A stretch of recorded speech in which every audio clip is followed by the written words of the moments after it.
아테네에서 가장 유명한 철학자 소크라테스가 사형 언도를 받고 독배를 마시는 장면 그림입니다.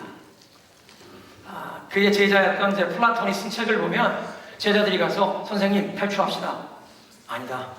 악법도 법이다. 시민법정에서 나를 사형 언도를 내렸으면 그게 불의했어도 그 법대로 나는 이 독배를 마시고 죽으리라. 그런데 이 소크라테스가 사형 언도를 받았던 법정이 바로 아레오바고 언덕이었습니다. 근데 그 아레오바고 언덕에서 열렸던 재판에서 소크라테스가 사형 언도를 받은 죄명이 무엇인지 아십니까? 소크라테스가 사형 언도를 받았던 죄명은 나라가 인정하는 신들을 섬기지 않고 외국에서 다른 신들을 소개하면서 아테네의 젊은이들의 마음을 타락시켰다. 그런 죄명이었습니다. 그 당시에 그 도시국가 아테네가 섬기는 그 신들을 섬기는 게 아니라 다른 외국의 신들을 들여와서 젊은이들에게 가르쳐서 이 젊은이들을 타락시켰다. 여러분 기억나십니까? 사도 바울이 아테네의 아고라 마켓플레이스에서 수많은 사람들에게 복음을 전하는데 철학자들이 그 듣고 야, 이 사람들 도대체 무슨 말을 하는 거야? 에피쿠로스 철학자들은 이 말쟁이가 무슨 말을 하나 들어보자. 스토아 학파 철학자들은 이 사람이 다른 이방 신들을 전하는 것 같다라고 얘기합니다. 그냥 다른 이방 신들을 전하는 것 같다라고 그 지식인들이 얘기하는 거 우리는 그냥 지나칠 수 있지만 사도행전을 누가가 기록해서 보냈던 그 사도행전의 독자 데오빌로 가카나 그 당시에 이 헬라 문화를 아는 독자들은 500년 전에 이 아테네에서 바로 이 아레오바고 이 언덕에서 법정에서 소크라테스가 다른 이방 신들을 전해서 이 도시의 젊은이들의 그 생각을 마음을 더럽혔다고 사형 언도를 받았던 그 역사를 알기 때문에 그레코 로만 월드에서 그 헬라 세계에서 가장 유명했던 아테네에서 가장 유명했던 철학자 소크라테스가 죽음을 당했던 죄명이 바로 이 이방 신들을 전했다는 얘기인 것을 알기 때문에 지금 사람들이 사도 바울에게 이 사람이 이방 신들을 전하는 것 같다. 그리고 그를 붙잡아서 지금 아레오바고 언덕으로 가서 당신 얘기 좀 들어봅시다 하는 그 장면이 손에 땀을 쥐게 하는 장면입니다. 아마 사도 바울이 그 아레오바고 의회 앞에 강제로 끌려갔을 때 거기에서 사형 언도는 내리지는 않았겠지만 그러나 그 아레오바고 의원들이 사도 바울의 말을 들어보고 이 사상을, 이 새로운 종교를 우리 아테네에 계속 또 전파하게 할 것인가 금지시킬 것인가를 결정하는 이를테면 사상 검열을 위해서 그 자리에 공개 강의를 하라고 강제로 끌어다가 세우는 것입니다. 그리고 그 자리에서 사도 바울은 조금도 두려워하지 않고 담대하게 복음을 증거했습니다. 그 사도 바울의 설교를 우리가 두 부분으로 나눌 수 있는데 제일 먼저는 참 하나님이 누구신가를 소개했고 그 다음에 그 참 하나님 앞에서 우리 인간의 도리, 인간의 의무는 무엇인가? 하나님은 무엇을 요구하시느냐? 그런 내용으로 복음을 전했습니다. 사도 바울의 설교를 살펴보면 함께 은혜를 나누겠는데요. 제일 먼저 사도 바울은 그 아테네 사람들과 접촉점을 쳤습니다. 아테네 시민 여러분, 제가 여러분을 보니 모든 면에서 여러분들이 종교심이 많은 것을 봅니다. 내가 다니면서 잘 살펴보니까 여러분들이 예배하는 대상 중에 알지 못하는 신에게 바치는 제단이라고 그 돌판에 새겨져 있는 거 보았습니다. 여러분이 알지 못하고 섬기시는 그분을 제가 여러분들에게 소개해드리겠습니다. 바울은 그 당시에 세계 최고의 지성인이라고 스스로 자부하는 아테네 사람들이 왜 참 하나님을 알지 못하는지 그 이유를 여기서 설명하진 않지만 로마서 1장에는 분명하게 밝히고 있습니다. 사람들이 참 하나님을 알지 못하는 이유는 참 하나님을 알기 싫어서 참 하나님을 알고 싶지 않기 때문이라는 사실을 밝힙니다. 하나님께서 당신을 알리셨는데 자기 자신을 나타내 보이셨는데도 사람들이 하나님의 계시를 거부했다는 것입니다. 하나님의 존재를 인정하고 하나님이 어떤 분이신가를 인정하며 사는 것이 부담스러워서 사람들이 하나님을 믿지 못하는 것은 신의 존재와 하나님이 살아 계시다는 증거가 부족해서 하나님을 믿지 않는 것이 아니라 그 하나님의 존재를 인정하고 하나님이 살아 계시고 전지전능하신 하나님, 모든 것을 다 알고 계시는 그 하나님이 계시다는 것을 인정하면 그분 앞에 삶의 선악간에 도덕적으로, 윤리적으로, 영적으로 그 하나님 앞에 내 인생에 대해서 책임 추궁을 당해야 한다는 이 부담스러운 신이라는 존재를 인정하길 거부하여 하나님 알기를 거부했다는 것입니다. 그러니까 사람들이 하나님 알고 싶지 않기 때문에 하나님을 아는 지식, knowledge of God, 그 신 지식을 거부했다는 것입니다.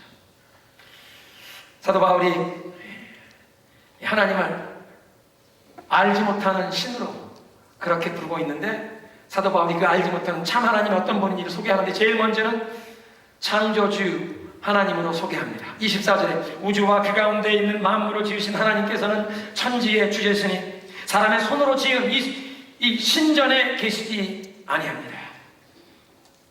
그리스와 로마 사람들이 거대한 웅장한 규모의 수많은 신전들을 세웠고 또 그 신전 안에 많은 우상들을 세워두었습니다. 특별히 사도 바울이 아테네를 방문했을 때 아테네 시민 10,000명보다 우상이 더 많았던, 조각된 우상들이 더 많았던 역사적인 사실, 이전에 말씀드렸는데요. 사도 바울은 이런 신전과 신상들이 다 쓸모없는 것이라는 사실을 밝히는 것입니다.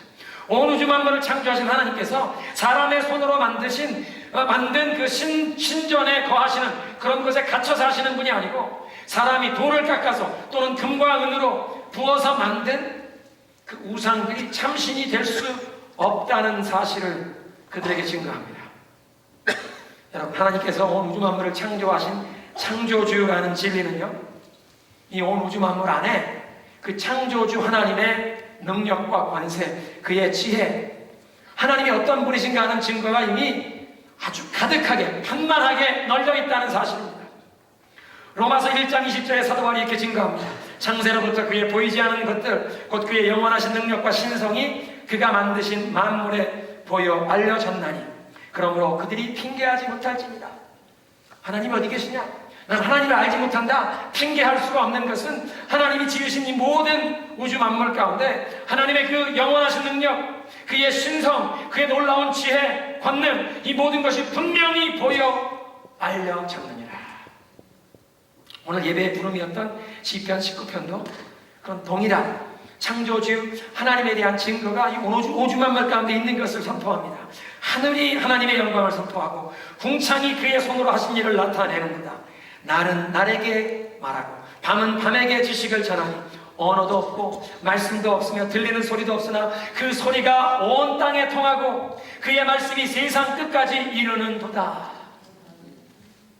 밝은 낮이 그 다음 날 낮에, 어두운 밤은 그 다음 밤에게 속삭이는 소리, 그 들리는 소리가 없는데 들리는 소리 없는 것 같은 그 소리가 온 우주 만물 가운데 퍼져나가 메아리쳐 울려 하나님의 살아계심을, 창조주 하나님의 그 영광을 선포하는 줄로 믿으시기 바랍니다. 그런데 이 천하 만물을 창조하신 그 하나님의 능력, 그의 영광을 온 우주 만물이 증거하는데도 그 하나님을 인정하길 거부할 때 사람들은 점점 그 생각이 어두워지고 미련해진다는 것입니다. 로마서 1장 21절입니다. 하나님을 알되 하나님을 영화롭게도 아니하며 감사하지도 아니하고 오히려 그 생각이 허망하여지며 미련한 마음이 어두워졌나니 스스로 지혜 있다 하나 어리석게 되어 그러므로 하나님이 그들의 마음의 정욕대로 더러움에 내버려 두사 그들의 몸을 서로 욕되게 하셨으니, 여러분, 하나님을 인정하기를 거부하면 그 생각이 점점 허망해지고 마음이 어두워지면서 더 깊은 죄에 빠지는데, 오늘 사도 바울이 말씀하시는 것이 그 하나님을 인정하기를 거부한 사람들, 그들을 그냥 그들의 그 미련한 마음에 버려두시면 그 삶에 나타나는 첫 번째 열매가 자기들의 몸을 욕되게 더럽히는 성적인 타락이라는 것입니다. 26절에 이 때문에 하나님께서 그들을 부끄러운 욕심에 내버려 두셨으니 곧 그들의 여자들도 순리대로 쓸 것을 바꾸어 영리로 쓰며 그와 같이 남자들도 순리대로 여자 쓰기를 버리고 서로 향하여 음욕이 불릴 듯하네. 순리대로 쓴다는 말을 영어 성경 NIV는 natural relations, 이 정상적인 관계, 자연적인 하나님이 지으신 이 남자와 여자의 정상적인 관계를 버리고 남자가 남자를 향해서 음욕이 불릴 듯 일어나는 이 성적인 욕망을 남자가 남자를 향하여 느끼는 이 타락한 동성애의 이 질병을 얘기하는 것입니다. 병적인 감정입니다. 27절에 남자가 남자와 더불어 부끄러운 일을 행하여 그들의 그릇 때문에 상당한 보응을 그들 자신이 받았느니라. 그들이 마음에 하나님 두기를 싫어하며 하나님께서 그 상실한 마음대로 내버려 두사 합당하지 못한 일을 하게 하셨으니. 여러분, 사람에게 임하는 재앙과 저주 중에 가장 큰 저주는, 재앙은 하나님이 그냥 내버려 두시는 것입니다.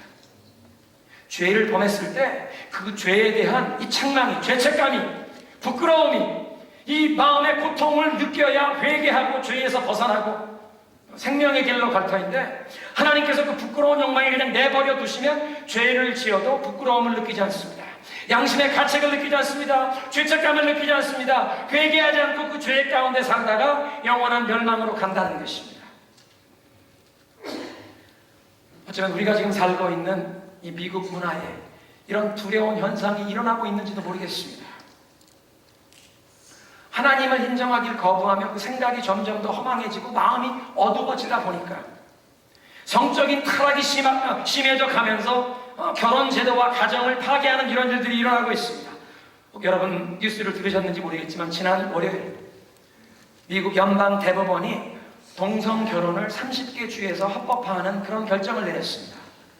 연방 고등법원 6곳에서 어피일스 코 연방 항소 법원인데요. 그 법원들이 어떤 결정을 내냐면 여러 주에서 시민들이 이 전통적인 결혼을 법으로 지키기 위해서 한 남자와 한 여자의 결합을 결혼이라고, 합법적인 결혼이라고 해서 그런 주에서는 법원에서 이 결혼 신고서를 동성 커플에게 발행하지 않으니까 이게 법원에 고소가 올라갈 때 고등법원에서 이 주법이 불법이다, 이건 사람들을 차별하는 것이다, 동성 커플에게도 결혼 신고서를 내줘라.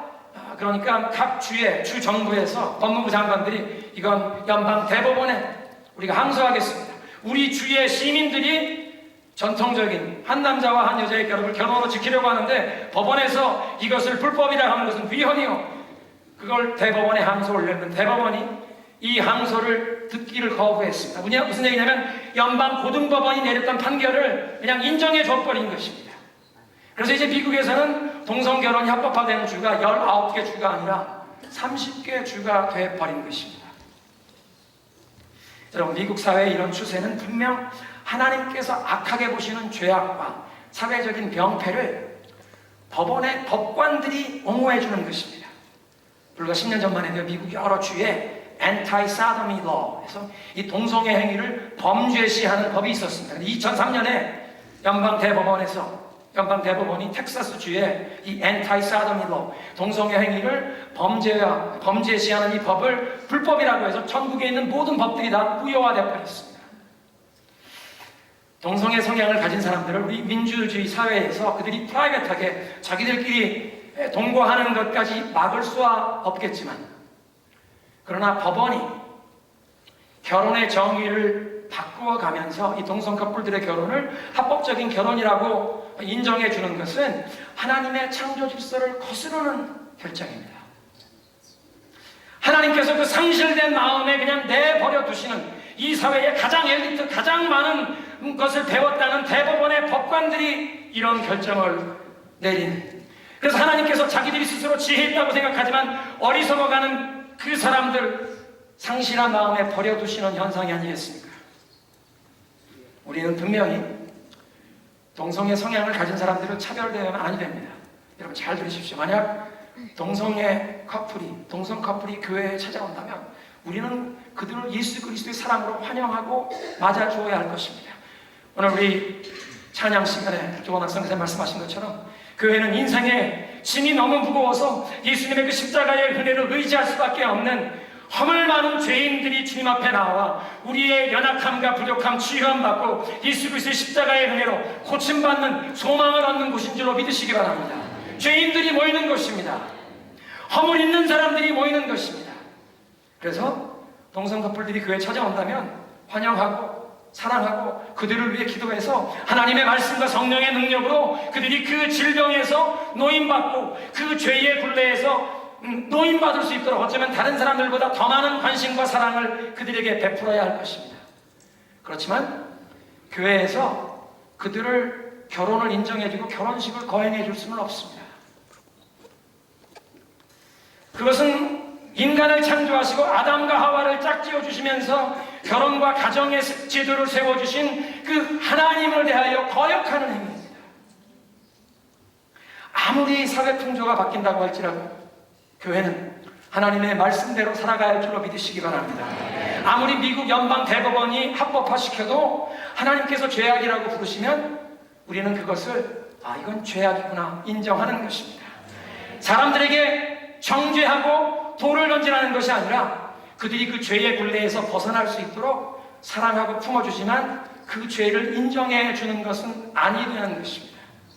여러분, 동성 커플을 교회에서 그냥 인정해주고 노래 결혼식을 거행해주는 것은 성경적으로 보면 사랑하는 것도 아닙니다. 그냥 그 사람들 기분 좋게 해주는 것 같지만 그것은 사랑해주는 것이 아닙니다. 질병을 확실하게 고침받을 수 있는 치료법이 있고 약이 있는데도 어떤 사람에게 당신 그 질병 있는 대로 그냥 고통당하다가 죽으시오 내버려 두는 것과 똑같은 것입니다.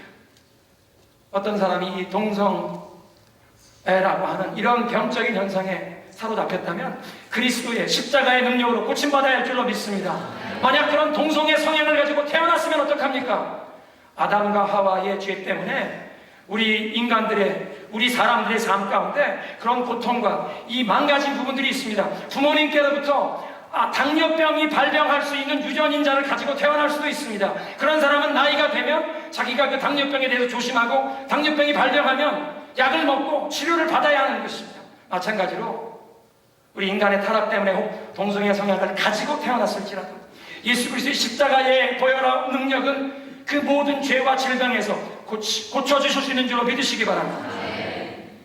교회는 사람들을 사랑하고 품어줘야 합니다. 따라하겠습니다. 죄인은 사랑하고 죄는 미워하라. 사람을 정죄하는 것은 우리가 할 일이 아닙니다. 우리가 과연 누구길래 누구에게 돌을 던지겠습니까? 우리는 품어주어야 합니다.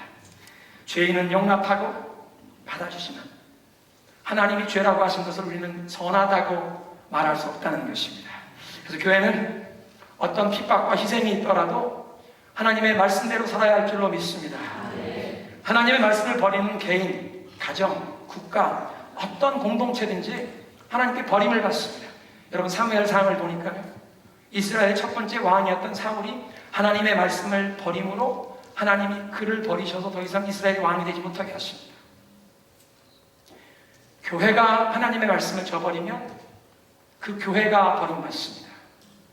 이스라엘 백성들이 하나님의 말씀을 저버렸을 때 하나님께서 그 예루살렘 성전, 하나님 당신의 이름으로 알려지기를 원하셨던 그 성전, 예루살렘의 성전을 통해 하나님 당신의 명예, 당신의 영광이 온 열방에 널리 전해지길 원했던 그 성전까지라도 하나님의 백성들이 말씀을 저버리고 죄 가운데 갈 때 바벨론 군대가 쳐들어와서 예루살렘을 점령하고 그 성전을 완전히 파괴하게 했던 것이 그 후대 오고 오는 모든 세대의 신약교회 우리에게까지 경고가 되는 것입니다. 여러분, 우리가 살고 있는 우리 자녀들이 살아갈 미국을 위해 기도해야 할 줄로 믿습니다. 하나님, 미국을 불쌍히 여겨 주옵소서. 미국의 교회들을 불쌍히 여겨 주옵소서. 창조주 되신 하나님의 그 질서를 거스르는 것이 아니라 하나님을 두려워하고 하나님을 경외하는 경건한 지도자들이 미국의 이 곳곳에 일어나게 하여 주옵소서. 미국의 교회들마다 회개 운동이 일어나고 우리의 자녀들이 하나님을 경외하는 마음으로 일어나 하나님 미국을 다시 한번 새롭게 하는 데 쓰임받게 하여 주옵소서. 창조주 되신 하나님께 기도해야 할 줄로 믿습니다. 두 번째로 사도 바울은 공급자 되신 하나님을 증거합니다. 25절입니다. 하나님께서 무슨 부족한 것이 있어서 사람들의 손으로 섬김을 받으셔야 할 뿐이 아닙니다. 그분은 모든 사람들에게 생명과 호흡과 모든 필요한 것을 베풀어 주시는 분이시다. 여러분, 온천한 만물을 하나님께서 먹이시고 입히시는 줄로 믿으시기 바랍니다. 자비와 긍휼이 풍성하신 하나님께서 의인과 악인에게 똑같이 햇볕을 쬐어 주시고 때를 따라 비를 내려주심으로 우리 사람들뿐 아니라 짐승들까지 공중의 새와 산천 수목까지도 하나님께서 일용할 양식을 공급해 주시는 줄로 믿습니다. 사랑하는 성도 여러분, 그 공급자 되신 하나님께서 여러분의 모든 필요를 공급해 주실 줄로 믿으시기 바랍니다. 예수님 말씀하시지 않습니까?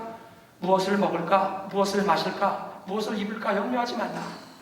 내 목숨이 음식보다 더 중요하고 내 몸이 그 의복보다 더 중요하지 아니하냐. 공중의 새들을 보라. 저들은 씨도 뿌리지 않고 추수도 하지 않지만 하나님께서 그들을 다 먹이시는데 너희들 먹이시지 않겠느냐. 너희들이 왜 무엇을 입을까? 의복 때문에 염려하느냐. 들에 피는 백합화를 보거라. 그 들에 피는 백합화, 길쌈도 아니하고 바느질도 아니하지만 솔로몬이 그 모든 부귀영화를 누리며 자기가 입었던 옷의 그 아름다움이 그 들풀 하나만 갖지 못하지 않느냐. 오늘 피었다가 내일은 시들어 아궁에 던져지는 들풀이라고 할지라도 하나님께서 이렇게 돌보시는데 너희들 하나님이 돌보시지 않겠느냐. 믿음이 적은 자들아, 무엇을 먹을까, 무엇을 마실까, 무엇을 입을까 염려하지 말라. 이것은 하나님을 알지 못하는 이방인들이 추구하는 것이요 오직 너희는 그의 나라와 그의 일을 먼저 구하라. 그리하면 이 모든 것을 너희에게 더하시리라. 하나님께서 우리의 필요를 채워주신 공급자가 되시는 줄로 믿습니다. 야고보서 4장 말씀하십니다. 너희가 받지 못하면 구하지 아니하며 구하여도 받지 못하는 것은 욕심대로 쓰려고 잘못 구함이라. 그래서 요한복음 15장에 말씀하시죠. 너희가 내 안에 거하고 내 말이 너희 안에 거하면 무엇이든지 원하는 대로 구하라. 그리하면 이루리라. 공급자 되신 하나님의 말씀 마음에 품고 믿음으로 하나님이 기뻐하시는 뜻대로 구하면 우리의 모든 필요를 공급하실 줄로 믿습니다. 세 번째로 바울은 하나님께서 온 세상의 민족과 나라들의 흥망성쇠를 주관하시는 역사의 주관자 되심을 증거했습니다. 26절입니다. 인류의 모든 족속을 한 형통으로 만드사 온 땅에 살게 하시고 그들의 연대를 정하시고 거주의 경계를 한정하셨으니 세상의 모든 민족이 인류의 시조 아담 그 한 사람부터 그 모든 후손들이 퍼졌는데 하나님께서 이 모든 민족들의 그 시대를 정하시고 그 민족이 영향력을 발할 수 있는 시대와 그들이 살 수 있는 그 거주의 경계를 정하셨다는 것입니다.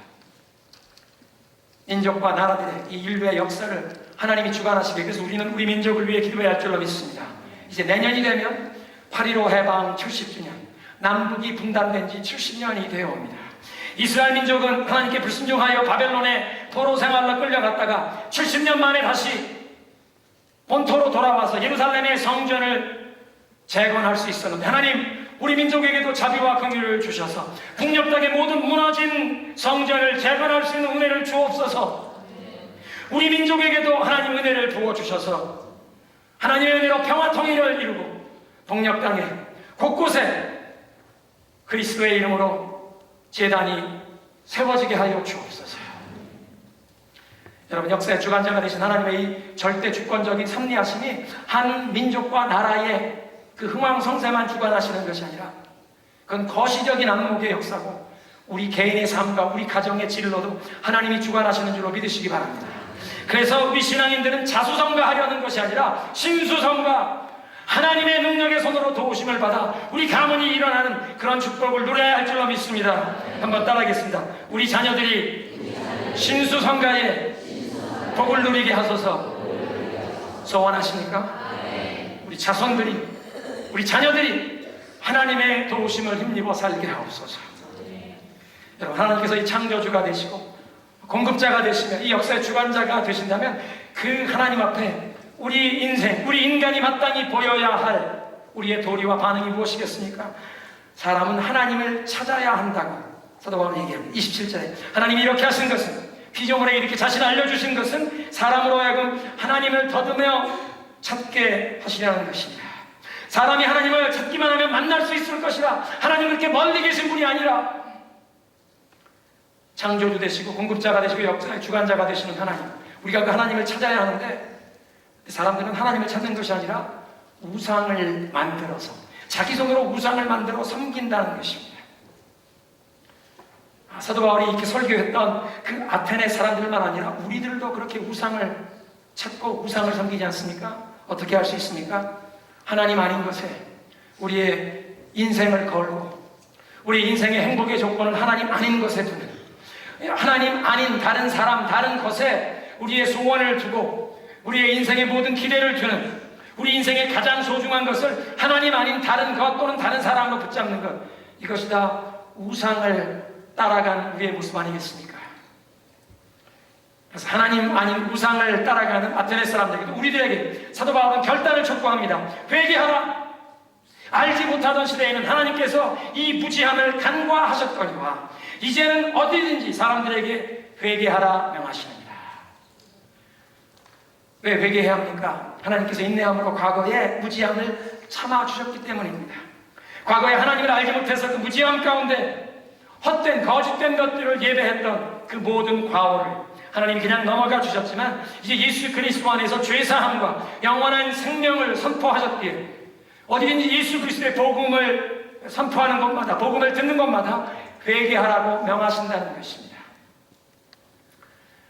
사도 바울이 아테네 사람들에게 저들의 무지함을 회개하라고 촉구했지만, 그것은 우리에게도 적용되는 말씀입니다. 우리가 살고 있는 이 미국에, 또 우리가 두고 온 조국 대한민국의 그 죄를 하나님이 지금 즉시 심판하지 아니하시고 벌을 내리지 아니하신 유일한 이유는 하나님께서 그 죄를 간과하시고 기다려 주심인 줄로 믿으시기 바랍니다. 왜 기다리십니까? 회개할 기회를 주시는 것입니다. 우리 개인에게도 마찬가지 아닙니까? 하나님께서 우리의 모든 죄를 즉시 심판하지 아니하시고 자비로 우리의 모든 허물과 이 무지함을, 우리의 마음속의 교만함과 이 거짓된 욕심을 따라 살던 이 모든 우리의 죄악을 하나님이 오래 참아주심은 회개하라고 기다려주심인 줄로 믿습니다. 그리고 또 우리가 회개해야 할 것은 사도 바울이 얘기합니다. 심판이 다가오고 있기 때문이라. 31절에 이는 정하신 사람으로 하여금 천하를 공의로 심판할 날을 작정하시고 그를 죽은 자 가운데서 살리심으로 모든 사람들에게 믿을 만한 증거를 주셨습니다. 예수 그리스도가 죽음에서 부활하신 것은 모든 사람들이 믿을 만한 증거인데, 그가 하나님의 아들이시요 하나님께서 그를 온 인류의 재판장으로 세우셔서 그가 이제 공의로 온 인류를 심판하실 심판의 날이 다가온다는 증거를 선포하는 것입니다. 사도 바울이 아테네 시민들에게 이렇게 복음을 전할 때 그 아테네 사람들이 특별히 부활, 심판에 대해 얘기하면 어떻게 반응할지, 어떤 생각으로 그 사람들이 반응할지 대충 알았습니다. 왜냐하면 헬라 사람들은 최후의 심판이라는 것을 믿지 않았습니다. 사후에 죽음 뒤에 내세의 어떤 심판이 있는 것을 믿지 않았고요. 뿐만 아니라 단 한 분이신 참신, 유일신 신앙보다는 여러 신을 섬기는 다신 신앙을 좋아했습니다. 뿐만 아니라 헬라인들은 죽은 사람의 부활을 믿지 않았습니다. 그들의 철학자들, 그들의 시인들이 죽으면 끝이다, 죽은 뒤에 부활이 없다고 얘기했기 때문에 죽은 사람의 부활을 얘기하면 이 그리스 사람, 아테네 지식인들 앞에 무시당하고 비웃음을 당할 것을 알았지만, 그러나 사도 바울은 그들 앞에서 담대하게 그들이 어떻게 생각할 것인가 상관하지 않고 복음의 진리를 선포한 것입니다.